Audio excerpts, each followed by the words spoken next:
Your 401k might be the biggest tool that you utilize to save for your retirement. It also can be very easy to ignore for long periods of time, which can often lead to mistakes.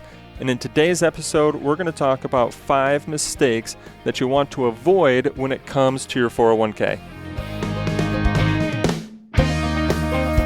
Welcome to the Your Life, Your Money podcast with Scott Searins, teaching you how to thrive in life, wealth, and retirement. Welcome to the Retirement Show, all about your life, your money, and your taxes. I'm your host, Scott Searins, and my goal is to help you thrive in life, wealth, and retirement. And today we're going to talk all about your 401k, or if you have a 403b, 457, all the same, we're going to talk about the 5 mistakes that you want to avoid when it comes to your 401k. Now, if you've been listening for a while and you've enjoyed the show, or if this is your first time listening, sign up for our insiders list. You can go to lifemoneyshow.com. Again, that's lifemoneyshow.com to sign up for our insiders list to get our weekly emails. For instance, we just had emails in regards to your required minimum distributions and strategies, tax strategies to help you lower the taxes on those required minimum distributions. Another good example of what came out recently was about cybercrime and how you can help protect your identity, how you can help protect your wealth. Our goal is to continue to give you actionable items to help you build wealth and reduce your taxes. So again, you go to lifemoneyshow.com, scroll down, sign up for the insiders list, and we're going to continue to send out great emails just like the 2 examples that I gave you. Now, folks, I do have a confession to make. I've recently made a mistake, and here's what that mistake was. Over the last few months, we've been busy helping our clients with their year-end tax planning and year-end tax strategies, and that was a busy time of the year. And during that busy time of the year, my mistake was that I had stopped going to the gym. I'd stopped working out. And based on that, I'd fallen out of shape, started to feel a little bit unhealthy. Now, here's the deal. Luckily, my mistake wasn't permanent. And good news is, starting this week, I've been back into the gym, and I'm an early morning guy, so I'm going in at about 5:30 in the morning, and I've gone back each and every day. So why do I bring this little story up? And I made a point there to let you know my mistake wasn't permanent. Well, here's the thing.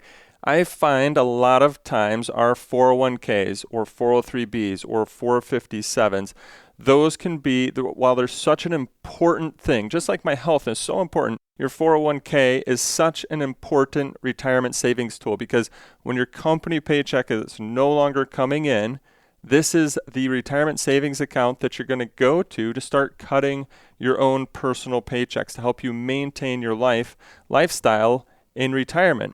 But it is one of those things that just becomes so easy to ignore for a long period of time, which then can sometimes lead to mistakes. Now, just like my mistake in the gym wasn't permanent, here's the thing.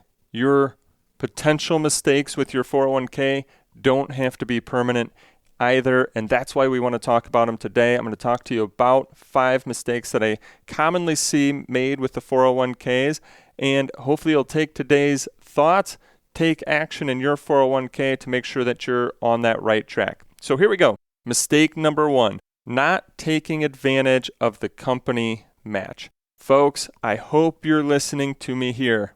Make sure that you're putting in enough to get the company match. I'm going to just call that free money. They are making a contribution from their funds for you. Make sure you're getting every last dollar that they will actually put in for you. So I thought, hey, how about this? Let's just walk through an example so that way you fully understand it and make sure that you're putting in enough. And we're going to keep the numbers simple and easy, just an example today, but let's just say you're making $100,000 and your company says that they match 100% up to 6%. Now, let's just say you had randomly picked 7% is how much you want to put in. Well, that means that you're putting in 7% of that $100,000. That's $7,000. If they match 100% up to 6%, then they're going to put in $6,000 from their funds into your 401k. Did you hear me there? From their funds. That's $6,000 that you didn't have to save up. They're saving it for you, not from your paycheck, from their funds, from their profit, from the company dollars. And so they're saving it into your 401k for you. Now, here's the difference. Let's say instead you're only putting in 4%. So 4% of $100,000, you're putting in $4,000. Well, what that means, and again, you have to see your company rules, but in my example here, what that means then is that they will only put in 4% as well, right? Because it said they'll match 100% up to 6%. Well, if you're only doing 4, that's all they're going to match. So they're only going to put in $4,000. What's that mean? You're missing out on $2,000 of them making contributions from their funds for you. Folks, this one's so important. I hope you just hit pause. You go check out your 401k. You make sure you're getting all of that company match. Now, while we're just talking about this, I will say this isn't on the mistake list, but just some thoughts and guidance that I want to give you is also take a look at when you vest. I've seen, a lot of times recently people are moving around a lot, changing jobs, and it could be great to be getting the company match, but also understand when will you be fully vested in that company match. A lot of times companies will have 5 years, sometimes 3 years. There are companies out there too where you're 100% vested right away. But look at when you will be vested in that company match. For example, maybe you won't be 100% vested until 5 years. So if you leave at year 4, you might not get all of those funds and all of that money that they contributed for you. So always take a look at your company match. Make sure you understand what that is. Make sure you also understand the vesting period around it. Okay, that was mistake number 1. If you've been ignoring it, hit pause, go look at your 401k, make sure that you're getting the company match. Let's move on. So mistake number 2 that I typically see when it comes to 401ks is sticking all of your money in a target date fund and assuming that your account is now customized to your needs. Here's the thing, and this is my opinion in regards to target date funds. Target date funds can be really great for accumulation. So I'm talking for those in their 20s and 30s and 40s. In my opinion, target date funds are not the best when you're in your 50s or 60s. I understand it says, if this is your targeted retirement date, then you should be in this fund. However, they're not customizing that portfolio specifically to you because you might be in it, but there's also hundreds of thousands of other people that might be in that target date fund as well. And you all have different lifestyle needs, retirement income needs. Everyone's got different needs that they have when it comes to their money. I realize that the target date funds are supposed to get more conservative the closer you get to retirement. However, I find sometimes that these target date funds can get too conservative too early on prior to your retirement. I'm going to give you a good example from an experience that I had with my little bro. I'm in that big brother, little brother program, and we went to this indoor go-kart or indoor race kart track one day. And so you're going around, and as soon as you get done with your last lap and you go across the finish line, basically it's like they shut that engine down. Not completely shut it down, right? But they have a limiter on that engine. And so while you might have been going 20 miles per hour, they shut it right down to 10 miles per hour is the fastest you can go, or whatever it might be. Now, in our scenario, we do all of our laps, and then after we get across the finish line, that's when they start to limit that engine. So we're at a nice slow pace going in to park the cars. But imagine this. What if they turned those engines down? And let's say we're doing 5 laps. Well, what if they turn those engines down on lap 3? It would take us so long to complete that race. We're not even across the finish line yet. And that's what I find is that these target date funds, they're starting to shut down the growth portion of your investments, and it's not necessarily in line with when you need them to be limited or reduced down. And that's the thing about target date funds that really, in my opinion, I don't feel like they're the best for people that are near or in retirement, because they start to limit things maybe too much before at a time frame when you might not need it the most. You might need it at that lap 4 or 4.5, or waiting until the finish line, but they're starting to limit your growth in lap 3. So to me, you need your investments to match your income plan.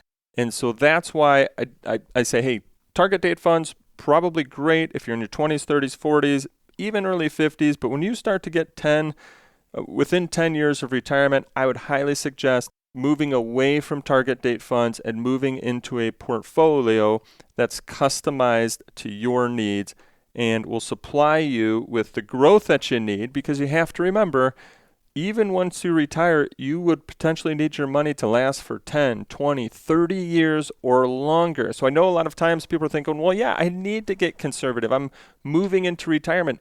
But think about this. You need that money to also last you potentially 20 or 30 years or longer. So that's my opinion there. Hopefully you could probably tell I'm a little passionate about that one. I don't feel target date funds are necessarily the best for those approaching retirement. So you could say this is a mistake that I've added in, that I feel this is a mistake. Not everybody would necessarily agree, but hopefully you see my point. Having a plan, having an investment plan that's more tailored to your specific, not only retirement date, but your specific income plan, your specific income needs, as well as your tax plan. That's, to me, what is important.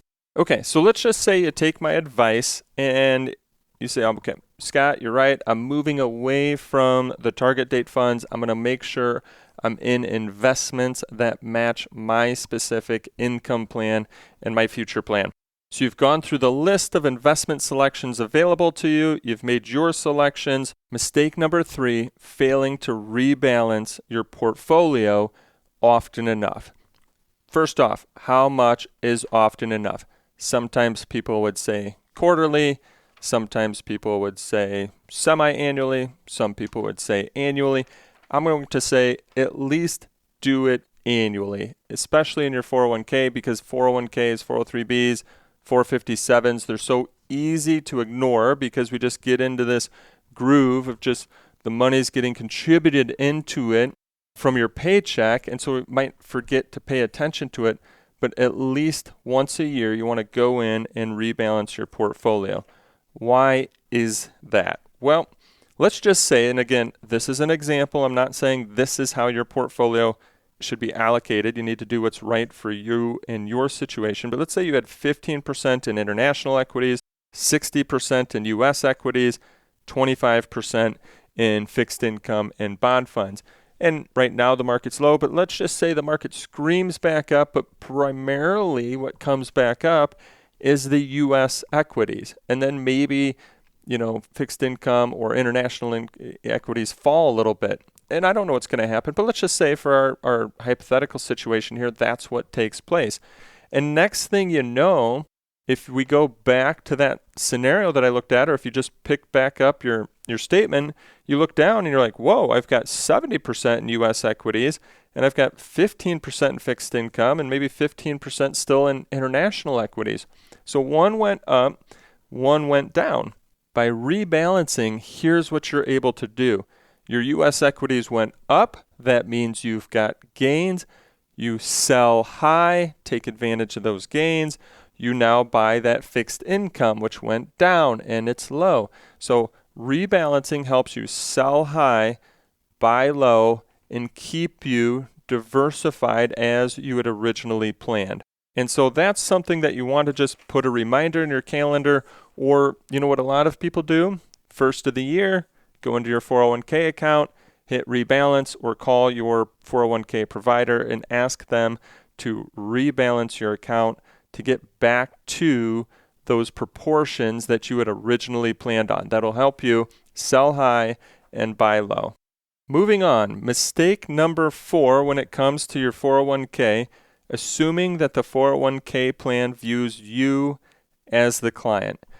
And I want you to just think about this for a moment. I know a lot of times we say, oh, I think my 401k is doing a great job, or I think my 401k, they've got me invested. Well, whomever you're thinking they might be, there's really no they're not doing anything. The 401k is kind of like a platform. It's just a house where the money sits. And if you really think about the hierarchy here, they are doing business with your employer. So it's your employer who is the client, not necessarily the employee. Now, everyone should be putting together a 401k plan and selections that should be in your best interest. But I just wanted you to think about that for a second, about whom actually is the client to that 401k provider. It's your employer. Now, what does that mean? It means that we're just people on their platform. And just because they put a list of investments out there for you doesn't mean that those investments are necessarily the best. And I've reviewed lots of different 401k plans, and there's 401k plans that offer some really great selections. And then there's 401k plans out there that unfortunately just offer some really poor selections, or selections that have really high expense ratios. When you look at the underlying expenses in the funds that are offered for the people to choose from, those expenses of those funds are really, really high. So sometimes it takes some work. It takes some homework diving into the fund selections that they give you to find the funds that are, one, still help provide you broad diversification, but also are the lower expense funds in those selections.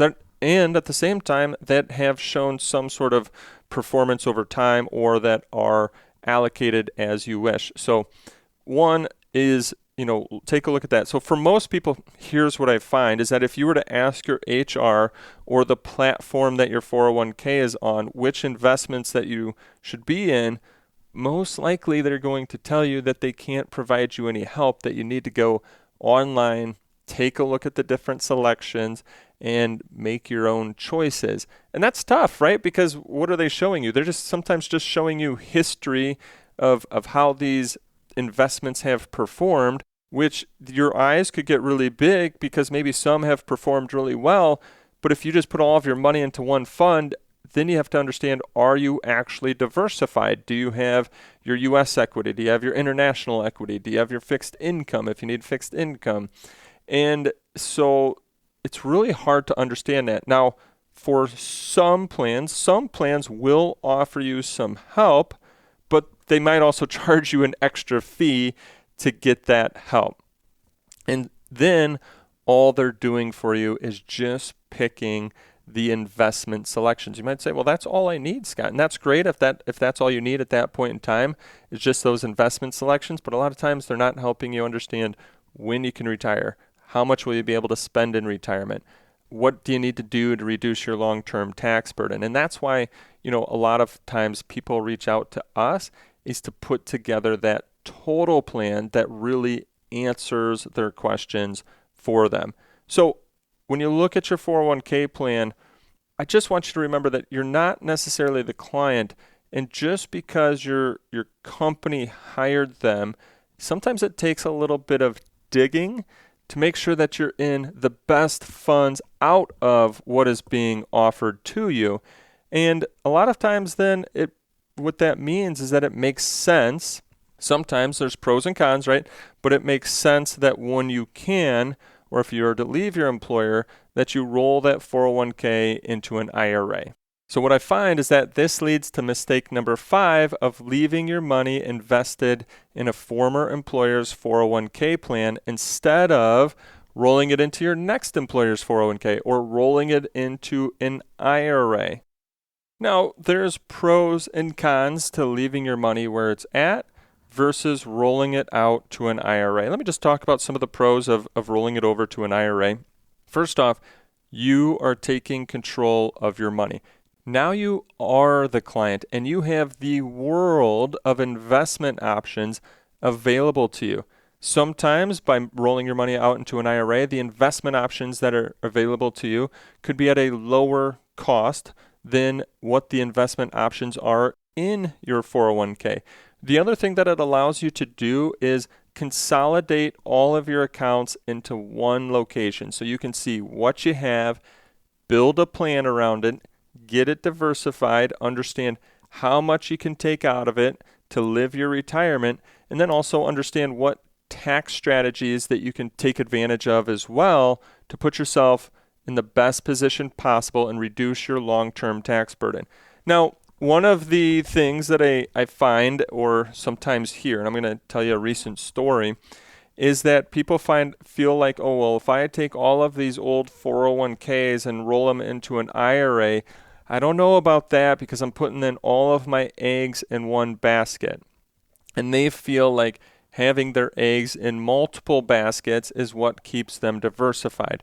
Well, just tell you a recent story, working with a person that had what they thought, eggs in multiple baskets, old 401ks, IRAs in different locations, 403b in a different location. So they had multiple accounts, multiple locations.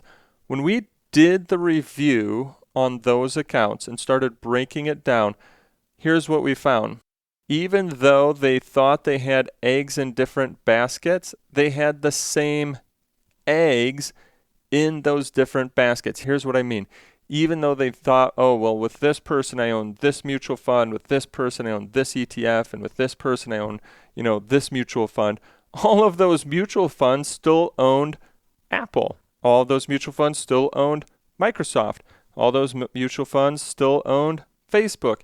And they owned big portions of those stocks. So next thing you know, even though this person thought that they were diversified, they had a pretty hefty position in those individual stocks because the mutual funds that they were in owned that individual stock.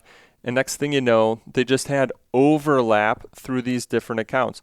Instead, and here's what we're working through right now, is bringing all of that to one location, owning Apple once, owning Microsoft once, owning Facebook once, rather than multiple times, and owning it in the proportion that you should. And so I thought that was an eye-opener for them, and they're looking at the report and they're like, wow, I didn't realize I actually own Apple 10 different times because of all the mutual funds that I'm in all of these different locations. And so you could be in different locations, but if all those locations own the same stock and that stock crashes, you're not in a really good position. So hopefully this will make you rethink having your money in different locations. When we work with clients, they bring all of their money to one location, and then in that location, we help them to understand and be diversified in their accounts. So there we go. That's the 5 mistakes to avoid in your 401k. If you made a mistake like me and when I'd stopped going to the gym, remember, it's not permanent. You can always go back, just like I did, and you can always go check on your 401k, take action, update it, and get yourself on the right track for the future. Hopefully you found this to be of value. As I had mentioned earlier, sign up for our Insiders List. It's our weekly emails that come out with actionable items to help you build wealth and reduce your long-term tax picture. Recent examples are, we had from our Insiders List, we came out with an email about your required minimum distributions, tax strategies that you can take to reduce the taxes on your RMDs, cybercrime, how to help protect your identity and protect your wealth. So lifemoneyshow.com, scroll down, sign up for the Insiders List so that way you're getting our weekly emails. One more thing, if you're enjoying the show, subscribe on your favorite podcast player. Hey, I look forward to our next conversation to continue to help you enjoy life today and be financially confident about your tomorrow.